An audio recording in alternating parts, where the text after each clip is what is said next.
Uma influenciadora de 22 anos passou 7 anos denunciando o ex às autoridades.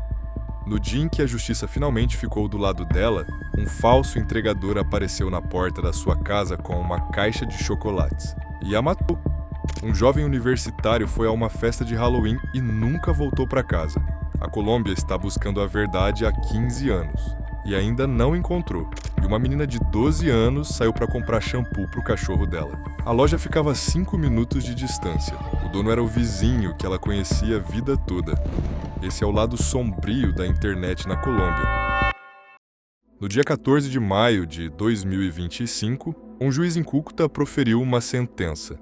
Ele ordenou que o ex de Maria José Estupiñán pagasse a ela 30 milhões de pesos colombianos, cerca de 7 mil dólares, como indenização por violência doméstica.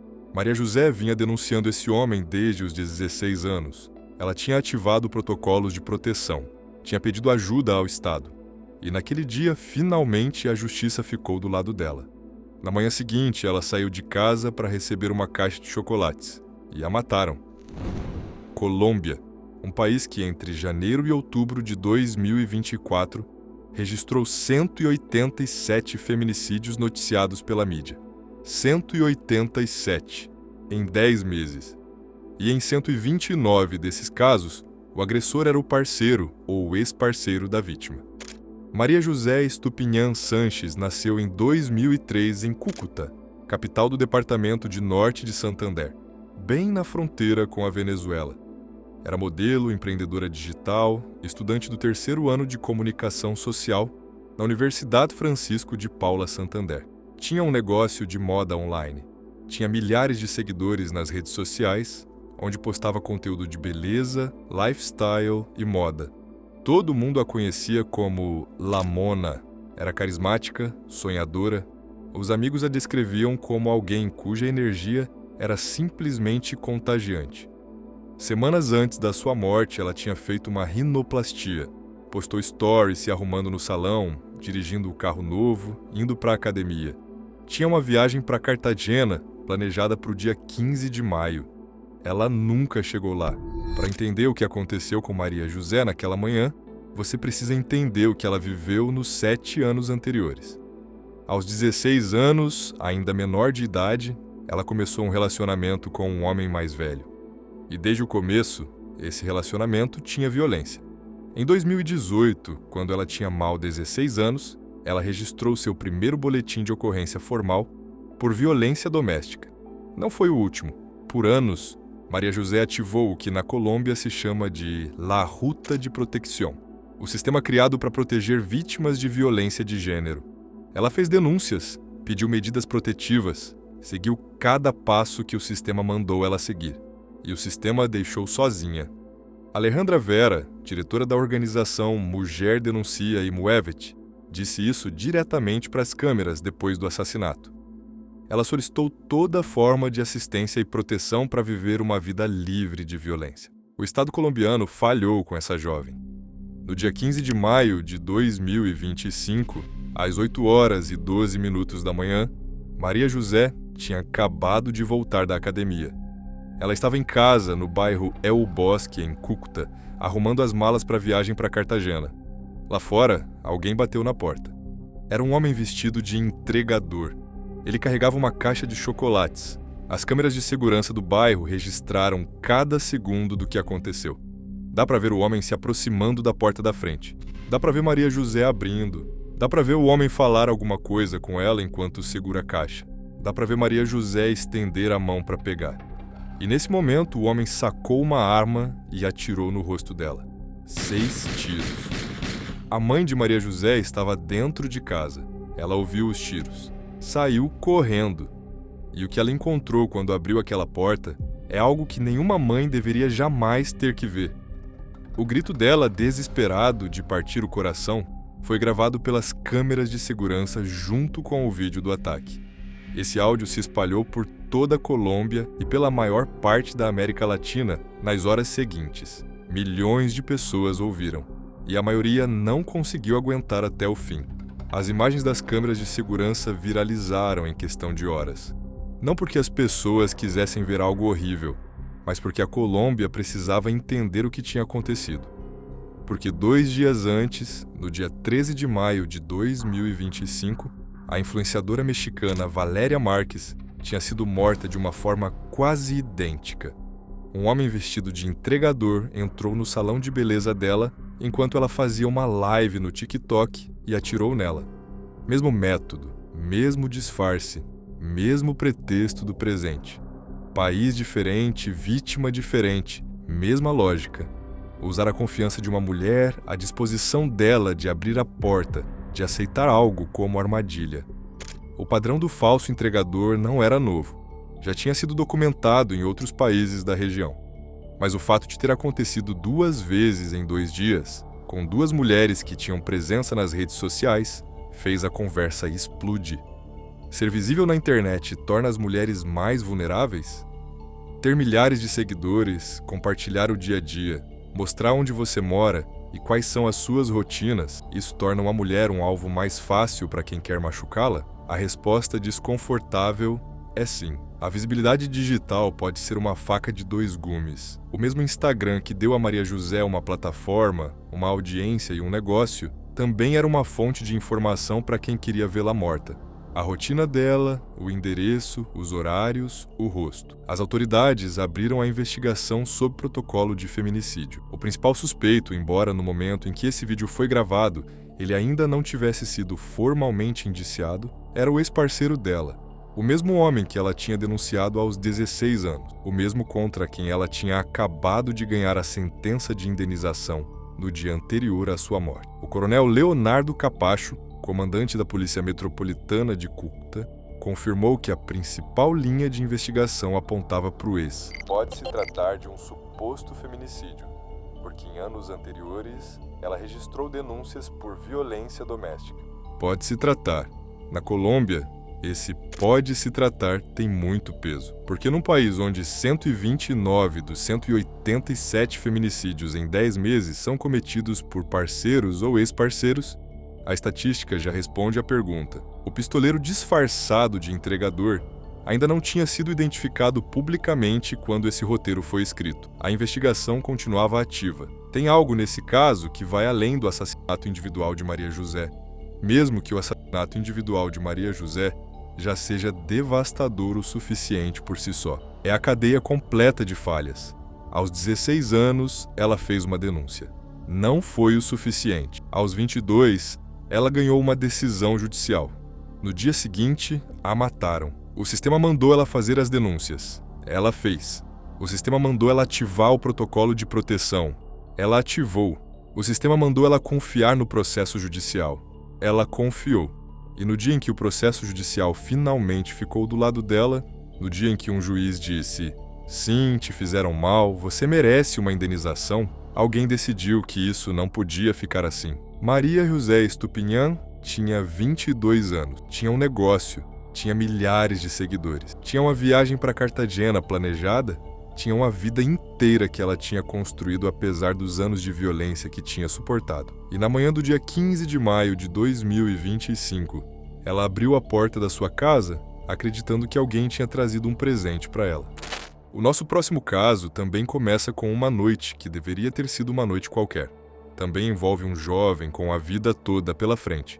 Também envolve um sistema que não fez o suficiente. Mas esse caso é diferente porque por mais de 10 anos foram as redes sociais e não a justiça, o único espaço onde a Colômbia continuou buscando a verdade. Estou falando de Luiz Andrés Colmenares.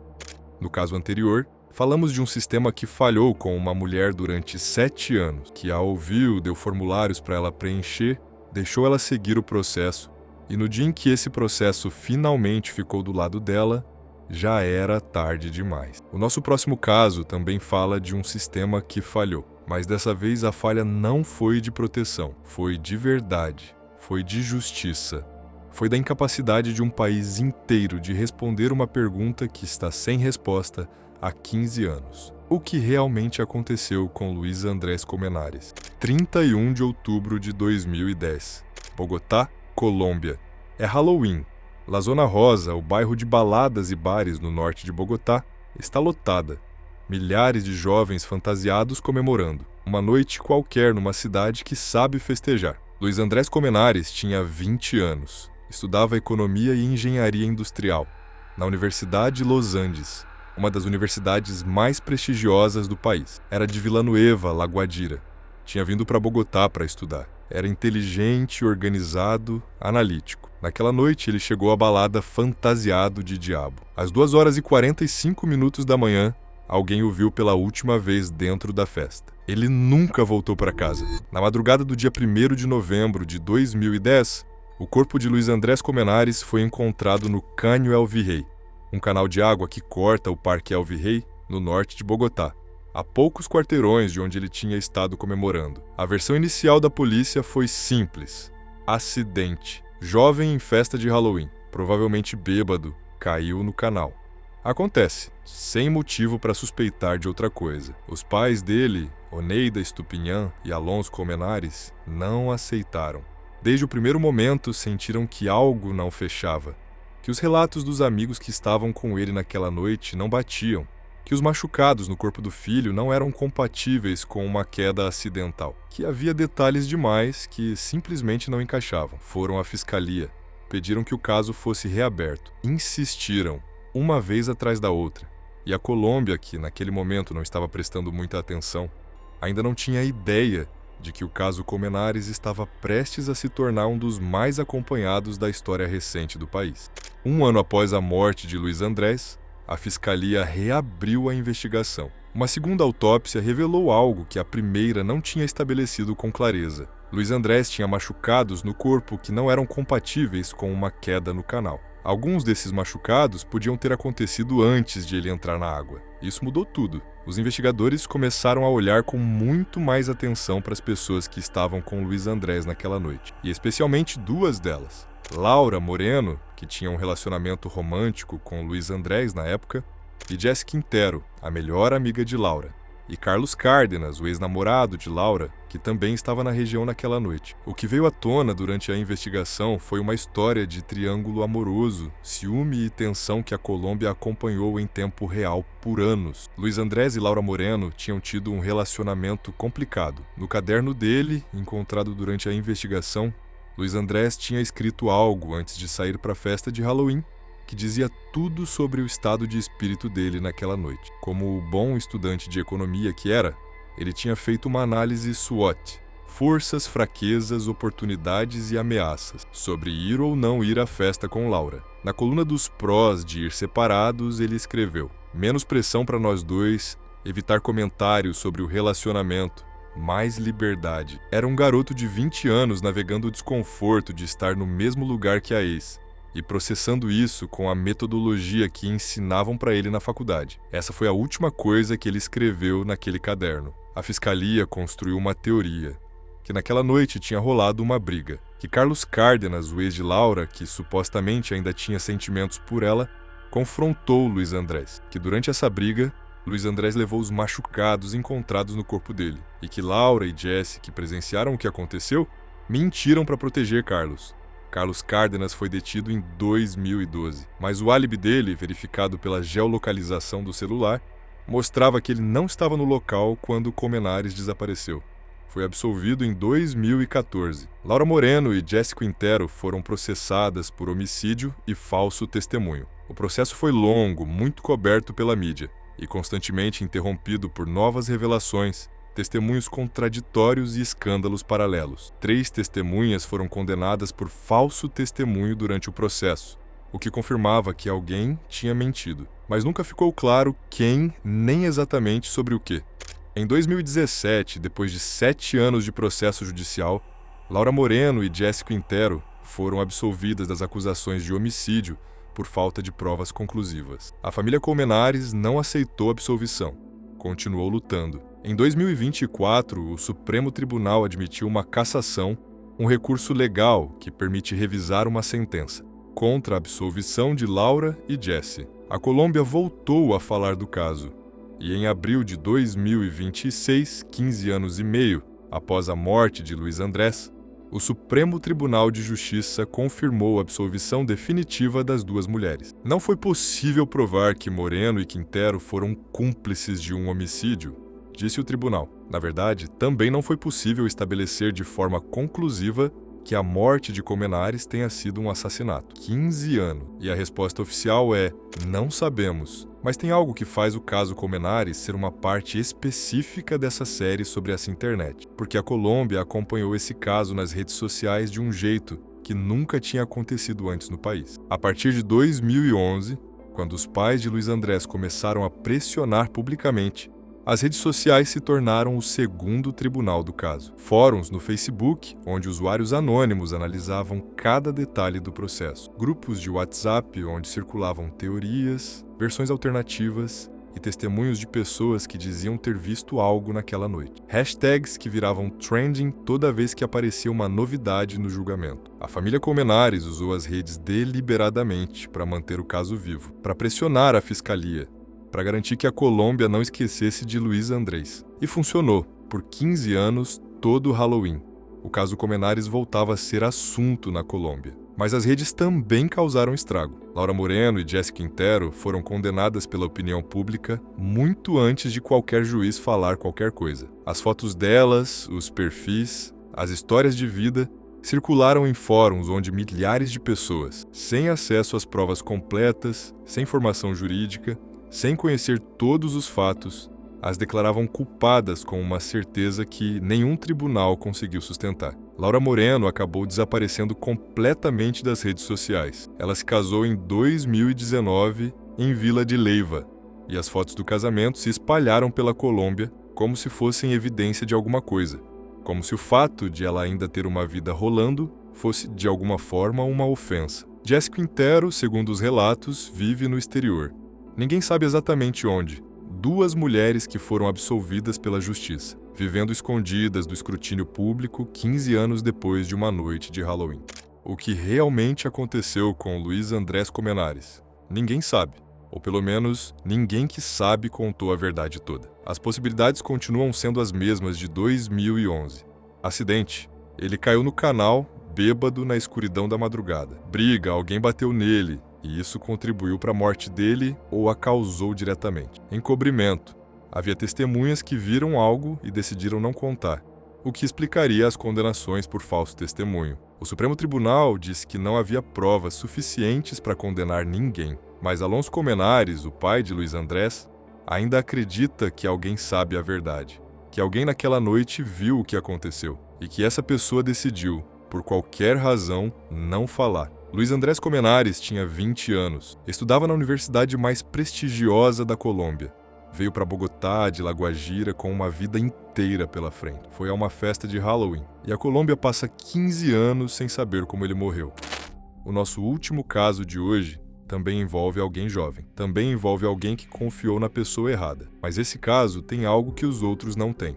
Uma condenação, um culpado identificado e um debate que a Colômbia ainda não terminou de processar sobre como proteger os mais vulneráveis do perigo que chega por uma tela. Estou falando de Sofia Delgado. No caso anterior, falamos de 15 anos sem resposta, de um sistema judicial que fechou o caso de Luiz Andrés Comenares sem conseguir dizer para a família dele o que realmente aconteceu naquela noite de Halloween. O nosso último caso de hoje é diferente em quase tudo. Tem um culpado identificado, tem uma confissão, tem uma condenação. Mas o que torna esse caso tão devastador não é a falta de resposta. É que as respostas que chegaram revelam algo que a Colômbia não queria ver, que o perigo nem sempre vem de um estranho.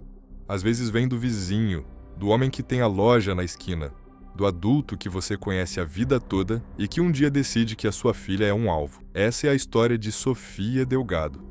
Vila Jorgona é um pequeno distrito do município de Candelaria, no Vale del Cauca, o tipo de lugar onde todo mundo se conhece, onde as crianças fazem mandados sozinhas porque o bairro é o bairro, familiar, conhecido, seguro. Ou pelo menos era assim que parecia. Sofia Delgado tinha 12. Era o tipo de menina que ilumina qualquer lugar onde entra, segundo todo mundo que a conhecia. Adorava os animais de estimação dela. Morava perto da casa da avó. Tinha a vida toda pela frente. No dia 29 de setembro de 2024, ela saiu da casa da tia para fazer um mandado simples. Precisava de shampoo para o cachorro dela. A loja ficava 5 minutos a pé. Era um pet shop chamado Chimuelo. Era administrado por Brian Ocampo Campo, um homem de 32 anos que morava no mesmo distrito. Um vizinho, alguém que as famílias da região conheciam. Sofia foi até lá e não voltou. As primeiras horas depois do desaparecimento dela foram de busca desesperada. A família vasculhou o bairro inteiro, perguntou em cada casa. Foi a polícia. Ninguém a tinha visto depois que ela entrou na loja do Chimuelo. Brian Campo foi um dos primeiros a ser interrogado e negou tudo. Disse que Sofia tinha estado na loja dele, que tinha comprado o que precisava e que tinha ido embora, que não sabia de mais nada. A parceira dele, Evelyn Rodas, também negou qualquer ligação com o desaparecimento, mas as câmeras de segurança da região contavam uma história diferente. A investigação avançou, e à medida que os investigadores foram acumulando evidências, a versão de Campo começou a desmoronar. Em outubro de 2024, 3 semanas depois do desaparecimento de Sofia, Brian Campo foi preso e confessou, não só o sequestro, ele confessou ter a matado e indicou às autoridades onde estava o corpo. O que veio à tona durante a investigação foi algo que a Colômbia processou com uma mistura de horror e indignação que raramente se vê sustentada por tanto tempo. Brian Campo não era um estranho para Sofia, era o vizinho, o cara da pet shop, alguém cuja loja as crianças do bairro frequentavam o tempo todo justamente porque ele vendia coisas para animais, comida, acessórios, shampoo. E segundo o que a investigação determinou, Campo já tinha tido contato com Sofia pelas redes sociais. Ele tinha construído uma proximidade digital com uma menina de 12. Tinha usado essa proximidade, a familiaridade do vizinho conhecido, reforçada pelo contato online, para ganhar a confiança dela. Isso é grooming. A manipulação deliberada de um adulto para ganhar a confiança de uma criança com fins de abuso. E Sofia, como qualquer menina de 12, não tinha como saber que o homem da loja da esquina, aquele vizinho que ela conhecia a vida toda, estava olhando para ela como um alvo. Mas tem algo que torna esse caso ainda mais sombrio. Brian Campo já tinha feito isso antes. Em dezembro de 2018, 6 anos antes de matar Sofia, Campo tinha abusado sexualmente de outra menina, também de 12, também em Vila Gorgona. A investigação desse caso existia. A condenação por esse caso veio em fevereiro de 2025, 10 anos e 7 meses de prisão. Mas em 2024, quando Sofia entrou na loja dele, Campo estava solto. O sistema sabia quem era Brian Campo. Tinha um processo contra ele por abuso sexual de uma menina. E mesmo assim, em 2024, ele continuava morando no mesmo distrito, administrando a mesma loja, ao alcance das mesmas crianças de 6 anos atrás. Esse é o detalhe que a Colômbia demorou para absorver de verdade. Não só que um homem matou uma menina, mas que esse homem já tinha mostrado para o mundo quem ele era.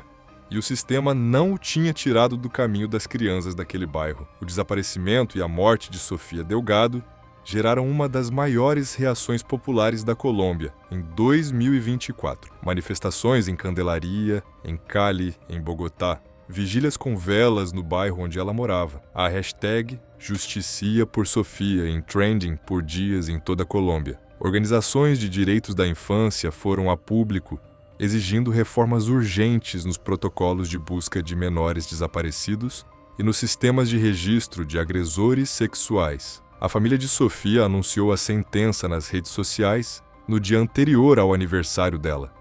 Eles escreveram: hoje, 2 de maio de 2025, um dia antes do aniversário de Sofia, foi emitida a sentença condenatória contra Brian Campo. No dia 2 de maio de 2025, Brian Campo foi condenado a 58 anos e 3 meses de prisão, 700 meses, por feminicídio agravado, sequestro e ocultamento de provas. Durante a audiência, ele foi obrigado a pedir perdão à família de Sofia e à Colômbia inteira. Uma familiar próxima compartilhou o momento nas redes e descreveu como um ato mínimo de justiça diante do horror vivido.